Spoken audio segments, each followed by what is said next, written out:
Mời xuống khá bên tại máu khá. One way có khá thì má sụp soàn bản Dart language. Mình thì bên episode 5khá nó, long variable. Ok, variable ในเป็นสั่งเนี่ยเนาะ variable ปัวเป็นshort definition เนี่ยก็อังกฤษเขาที่ว่า variable is a name นะมันเตรียมคล้ายง่ายกันนะกอกอันนึงนะเนื้อกอกนั่นเนี่ยเขาที่เอา value ก็ใส่ไล่ค่าเลยเนาะหลังจากเขาเคยเจอตือ value หลังมีเว้นเนื้อกอกเอาก็เขาคืนนะเขาคืนก็เจอตือจือกอกกันนะกอกนึงอันนึงอันนี้มันตึ้งที่เล่นมีจือนึงอันนะที่ตัดมันก็ติมีไว้อยู่ลกหลายโครงสร้าง variable 2รอง1เจอตือว่า2เจอตือใต้มันนะใต้เนี่ยสัมปองว่าสันนะใต้เนี่ยเพราะว่าต้นสัน6มาเนี่ยคติมาลัดเนี่ยปันติดาใต้กำฟวงค่าเนาะแล้วล้อเสร็จก็เฮามาด้วยnumber ใต้เนี่ยต่าง string ใต้อนต่างกันโอเคเพื่อนก็เนี่ยเฮาเข้ามาที่ใน IntelliJ เฮาค่านะคติมาโครงสร้างตัดไฟอันเลยนะright click เห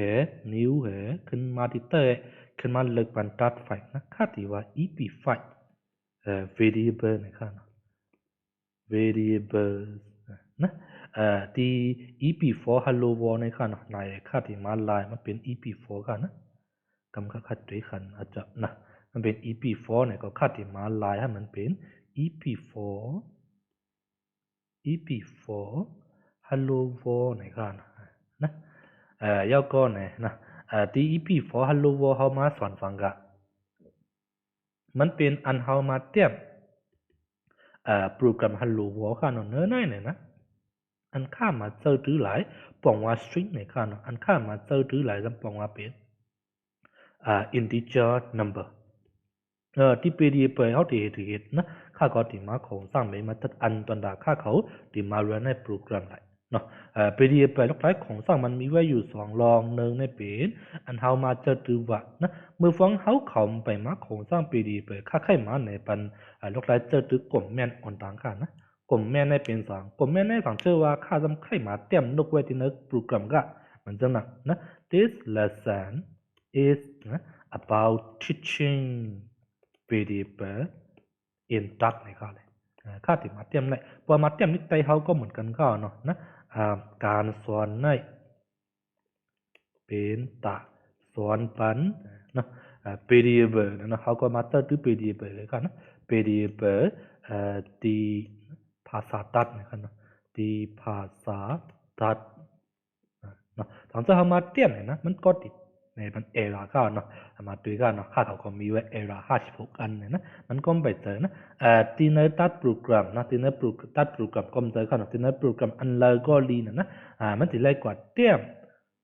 ลิกอันโปรแกรมนั้นป่องเจอคือเขาติมาเตรียมลิกอันเฮาอันคนเฮาป่องใจมันไหนนะทางซื่อว่าเฮาสำไข่ปันเหมือนจะให้กลมแม่นหือนกคือในถึงเฮามาเจอสังได้เฮามาเจอไล่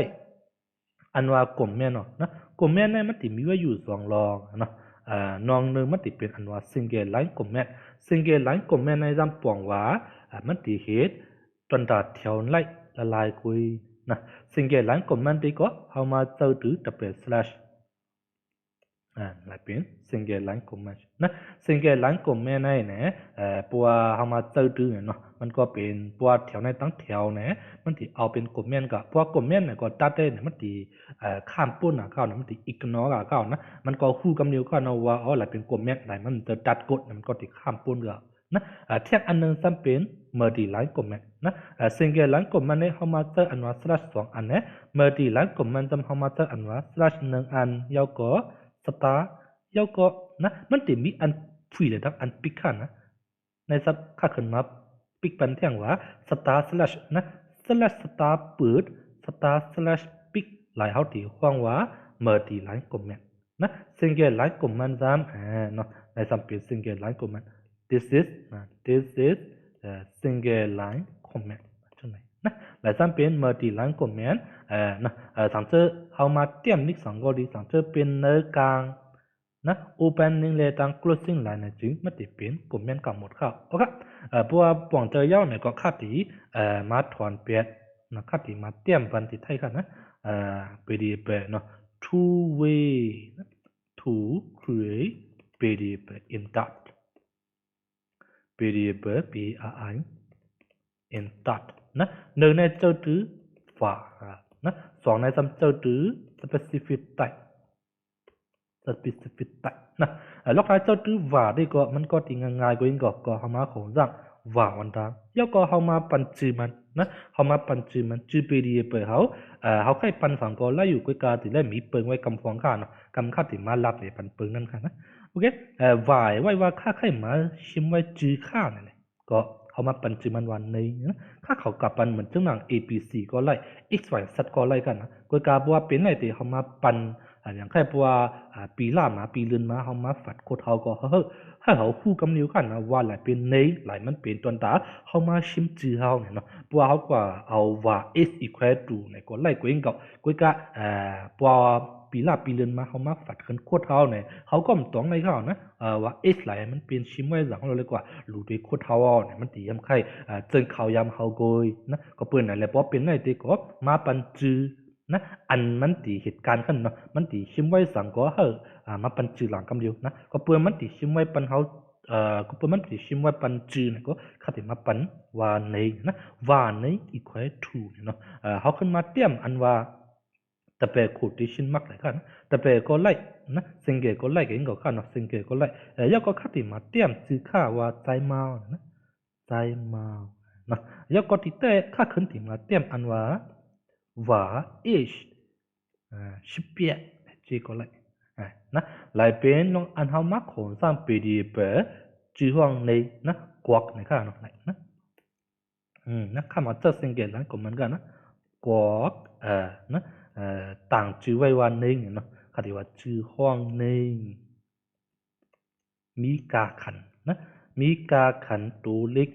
เนาะสังเกตเขามาเสิร์ฟไว้ที่เนื้อquotation mark เนี่ยก็มันเป็นตัวเล็กนะมีการขันตัวเล็กเป็นไว้ใจมานะหลายเป็นข้อสับเลียงมันก็นะเขามาของสร้างกวักอันนึงกวักล้างเขาขึ้นมาปันซื้อไว้วันนี้แล้วนี้เขาขึ้นมาเสิร์ฟไว้ตัวเล็กการขันดีกว่าเปลี่ยนไว้ใจเมานะมันก็ไม่ใช่ว่าเขาใส่ใจเมาละลายนะเขาให้กว่าใส่ลิกจับปานนะลิกขีลิกไตลิกมานลิกอังกฤษก็ไล่กลุ่มอยู่นะที่ไทยที่ก็คัดที่มาเจอลิกไตเขากันเนาะใจเมานะอะไรซ้ำก็เหมือนกันเนาะมันซ้ำก็มาเป็นลองเจอตื้อว่ากันก็มาของซ้ำปีดีไปเขาปันซื้อมันไว้ว่า age เนื่อมันค่าขึ้นมาเอาหมายสิบเปียแท้เสิร์ฟไว้ละเนาะมันก็เป็นกวักนะกวักไหนกันนะเพราะเป็นไตเขาตินะกวักชื่อว่า age นะมีกาขันมีกาขันตัวนับนะเปลี่ยนไว้สิบเปียนะหมายสิบเปียนะตรงไหนนะและเป็นนกแรอันเขาของสร้างเปรีไปเขาเข้าเนาะเขาก็มาของสร้างว่าและเป็นคีย์เวิร์ดตัวดาตีลัดเลยตัดว่าที่ไทยนะเขาที่โครงสร้าง variable เนี่ยนะจีมันขึ้นต่างไว้ว่า each นะแล้วก็หลายเขาที่ห้องว่า assignment operator ในขั้นพอเขาเพียวการ operator มาเนี่ยก็คัดที่มาสืบเลี้ยงปันยามันยังไม่ที่เขามาตองไว้ว่าอีกค่อยหลายเขามาเจอตื้อตัวเดียวเขาเอาหมายเปลี่ยนหลายขึ้นเสิร์ชเข้ากับที่ใน each variable นะครับแต่ก็เหมือนกันเนาะนะข้ามาเอานะตัวลิกอันเป็นใจมาไว้ขึ้นเสิร์ชเข้ากับที่ใน variable ที่ห้องนี้ไงค่ะนะอันว่าเสิร์ชเข้าอันว่านั้นอีกค่อยหลายมันเหตุการณ์ปันกาเข้าแล้วเป็นนกไล่อันเฮามาเจอตื้อusing var กันนะหลายมันจะเป็นเหมือนจุดหนังหนึ่งนะ using var นะ to create variable นะแค่อันคัดที่มาซึมเนี่ยเข้า using specific type นะที่มันเนี่ยเนาะที่ตัดก็มันก็เป็น statically type programming เหมือนอย่างไอ้ Java ก็เองก็นะที่ Java ได้สังเกตเขาที่มาโครงสร้าง variable เขาจะเล็กกว่าเจอไต่มันก็เนาะที่ปัวเหมือนต่างกันนะJava ปัวลูกที่11มาเนี่ยก็มันก็มาเจอตื้อว่าก็ตัวไล่เองก็นะที่ตันเนี่ยเนาะมันมาเจอตื้อว่าก็ไล่นะแต่เมื่อมันออกมาก็มันมาเจอตื้อว่าก็ไล่นั่นก็เขาแค่มาเสิร์ฟมันไต่มันก็ไล่เนาะในคัดจำที่มันเนี่ยมันจึงหือนะคัดที่มาว่า string เป็น string นะ string ค่าที่ว่า location เนี่ยก็เนาะที่อยู่เฮาที่อยู่มาอยู่เลยเนาะlocation เนี่ยค่าที่มาว่าจังคือค่าที่มาว่ามูจีเนี่ยก็นะมูจีปกนั้นค่าที่มาเจอปันแต่ไปโคตรนะค่าที่ว่ามาจะสองยักษ์มูอีจะจะยักษ์ขึ้นจีมูจีเนี่ยนะแล้วก็เป็นรวงอันเฮามักของสร้างปีดีเปิดเข้านะกุยกาไตมันห้อมเจ้าว่านะว่านั่นเนี่ยตอนนั้นมันตีหันถึงจึงนะหลังจากเฮามาเจ้าว่าเนี่ยเนาะอยู่ที่ value อยู่ที่การขันอันเฮาเสิร์ฟเข้ากว่าตอนไหนมันตีกว่ามักมันบันไตมันเข้าอะไรมันติเป็นลูกปลายคนคานกันนะแต่มันก็ตัวเป็นไตสตริงเองก่อนนะหลังจากเฮาเอาเมาส์เฮามาตั้งไว้ที่นี้เฮาก็ติหันไหนนะเนาะมันติหันนะจึงมันก็ติหันนะติเตอร์นะว่ามันเป็นไตสตริงเนี่ยเนาะที่ h ก็เหมือนกันทั้งเจอเฮามาด้วยมันติลัดไว้ว่ามันเป็นไตอินเนี่ยนะแต่เฮามาเจอตือตัดเหินมักมันเป็นติดไตเฮาที่ก็เฮามามักมันเอาหังขอนะ string location ปวงว่าใน PDF เปิดหลายเฮาที่ select string ละลายแล้วนะค่าขึ้นมาใส่ไว้หมู่จีนะเที่ยงอันเนาะเฮามาของสร้างเหมือนเจ้านั่ง int นะint ค่าที่ว่าปัจจัยนะเกิดปีเลยนะก็ติมาใส่บัน1996นะปงตามใจนะปงว่าแน่ๆปัจจัย PDF เปิดหลายมันติมีไว้ใต้ int นะแล้วได้ค่าก่อนจริงอย่าไปกำเนิดค่าเนาะว่ามันติเป็นใต้ int นะว่าเป็นใต้ int ปงว่าเฮาติใส่ไว้ตัวนับกว่านะก็ค่าขึ้นมาเอา1996ขึ้นมาใส่ไว้นะแล้วได้เป็นนกละอันเฮามาเจ้าตือ using specific type นี่ก็เนาะโอเคนะแล้วเป็นนกละอันเฮามาของสร้าง PDF ที่ไทยนะที่ค่ามันมีเว็บ PDF ชีอันนะในนะชื่อเขาก็ค่าปันไว้หมดเข้านะในage location ปัจจัยทั้งเจอค่าสำคัญทุกออกด้วยกาขันอันมีเว็บที่ใน PDF เฮาที่ไล่เฮ็ดถือก็ง่ายๆวันก้อยเข้ามาเจอ print ไว้ว่าเมื่อต้นสอนอภิโซเชียเนี่ยข้ามาเห็นจีกันเนาะเปลี่ยนข้าขึ้นมาเตรียมว่า hello world ทางเจ้าเฮาขึ้นมารันด้วยมันก็ตีในปัญหาว่า hello world เนี่ยกันนะแล้วที่ก็นะที่ใน print ในเฮาที่ห้องว่า print function เนี่ยกันเนาะที่ใน print function เนี่ยข้ามาใส่เป็นตัว link string กำเนิดเข้าที่ไทยเด้ก็เปิดค่าผมมาเจอ PDF ค่ากว่าเอาค่ากว่าห้องจื้อเขาเจอเลยเหตุในจริงเหตุนะเปลี่ยนนี่หลายเป็นสั่งหลายเป็นอันค่าเก่าห้องเจอ PDF จื้อห้องนี้ก็นะก็เปิดที่หนึ่งนั่นค่าผมมีไว้เอา PDF จื้อห้องนี้เนี่ยก็มันติดในเป็น error สั่งเขากันนะเพราะว่าที่ไทยเนาะทางเจ้าค่าจำกว่าห้องเหมือนอย่างใครว่าแอนให้เป็นตัวใหญ่กว่านะที่ programming ภาษา language เขาตั้งบทค่านะตัวเล็กตัวใหญ่ก็มันตีเปิงกันไว้ค่าเนาะในอันเอาแอนตัวเล็กเหตุในอันเอาแอนตัวใหญ่มันยังเหมือนกันนะเนาะจะใช้ค่าที่มาลายให้มันเป็นตัวแอนกว่าคือเนาะนะเปลี่ยนนี่ไล่มาเฮาว่าสั่งนะเฮาว่าเนาะ coded variableนะ that has variable name เนี่ยก็เนาะเฮามาห้องเจอPDF อันมีชื่อไว้ว่าเน่งอื่นนะตอนเธอข้ามารันกว่ามันก็ติออกมาเป็นค่าว่าใจเมานะสั่งเธอค่าจำกว่าลายที่ใจเมาเลยให้มันเป็นเนาะมันใกล้ว่าทุ่งเมาคำไหนก็เลยนะขึ้นมารันด้วยเนี่ยจึงก็เปิ้นเนินนี่ไงค่ามาเสวยทุ่งเมาคำมันก็ติออกมาเป็นค่าว่าทุ่งเมาคำไหนข้านะลอกลายหลายจำเป็นลอกลายอันเฮา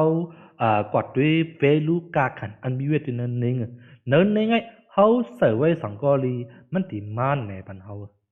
นะเฮาใครกว่าเสิร์ฟเนาะเนาะใจเมานั่นนี่อังกฤษกอลีนะใจเมาขึ้นมารันเนี่ยก็ค่าก็ติหันในอันว่าใจเมาหลายเป็นลอกลายอันเฮามาเจอตื้อคืนกวักอันเฮามีไว้เอานะพวกมุมฟองเฮามาเจอตื้อจะได้ฟังมันอีกเลยนะตัวเล็กตัวใหญ่จีก็มันลำลงตะเฮาดีกว่าเตรียมผิดมันไล่นะโอเคไว้ว่าค่าไขมัดทุกออกด้วย h ล่ะเด้อที่ถือนะก็ง่ายๆอ่อนเกินค่าเนาะพอเฮามาหมดเจอนะก็เปลี่ยน h นะพอสังเกตเฮามาเรียนด้วยก็เปิ้นเนาะ h ค่ามีไว้18เฮาก็ตีเนี่ยมัน18พอค่าว่าค่ามีไว้นะ25นะค่าเอา25เสิร์ฟไว้มันก็ตีเนี่ยเป็นค่าว่า25เนี่ยจังได๋โอเคค่าก็ติมาทุกออกด้วยเที่ยงอันว่า location นะ print location เนาะมันก็จะเป็นซึ่งนะprint location มันก็จะออกมาเป็นหมุดเจียวนะ print ปัจจัยไหนก็มันก็ที่ออกมาเป็นเขาปีเกิดเขาตอนจะค่าเขามาเรียนด้วยนะ hello world ใจมาหลายลูกทีเลยมามันเป็นชื่ออันมีเวทนั่นเองมันเป็นนะกาขันนะอันมีเวทนั่น HPDA ไปมันจะเป็นกาขัน value อันมีเวทนั่น location PDA ไปและจะเป็นกาขัน value อันมีเวทนั่นปัจจัย PDA ไปนะตอนจะค่าก็กลาย2/5นะก็มันก็ที่ออกในปัญหาว่า2/5นะครับโอเคนะตอนไหนเขาก็ที่มีหนังไหนเข้าเนาะมาส่งตังเชิงค่ะ